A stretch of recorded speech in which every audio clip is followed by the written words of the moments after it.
If you liked the video, please support us by liking and subscribing.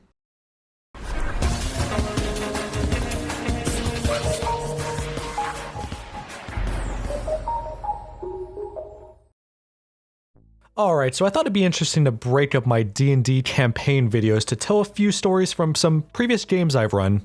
I got a few interesting stories, so I thought it'd be fun to share. Alright, to set the stage, the players grab their snacks and sit down at the table for a night of adventuring. It was time for the party to face a pretty intense encounter with a giant tree, and I was drawing the map in preparation. It was a pretty humid day, and one of my players set their drink down on the map, smearing the wet erase marker, leaving a big circle of ink on the map. So jokingly I said, "Oh, don't worry about it, it's a sinkhole, whatever." The party readies for battle. It proves to be a massive challenge. Their weapons are unable to affect its spongy interior, and to make matters worse, it hits like a truck. Things are not looking good. The party has to act fast. "Hey guys, let's get it in the sinkhole!" Oh, that was unexpected. I never planned for there to be a sinkhole for them to interact with. I was just joking after all.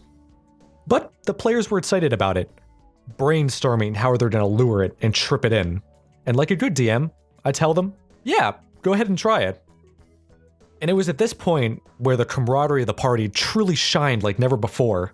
The warlock uses thaumaturgy to lure it to the sinkhole, while the druid and the rogue finally use their 50 feet of rope that they've been carrying around since level 1 to try to trip it in. And with a little push, we in, boys. So what started out as a potentially lethal encounter for the party ended with them pummeling this tree into firewood. I learned a few things in that session. 1, D&D is awesome! Seriously, in what other game can condensation from a glass turn into a sinkhole? 2nd, that in D&D, your words can and will be used against you. Anyone who's ever cast a wish spell knows this all too well. And 3, in certain situations, try not to worry too much about your players sidestepping your encounter. I thought that because the battle ended up not being as challenging as I had envisioned, and that they found a way to pretty much skip half the fight, that it was ruined. But my players still cite it as one of the most memorable sessions they've had. It can be a bummer to have a huge encounter circumvented, sure, but if it's done in a way where the players collaborate and think of it themselves, then odds are you're gonna get the reaction that you want. And you've done your job as the dungeon master.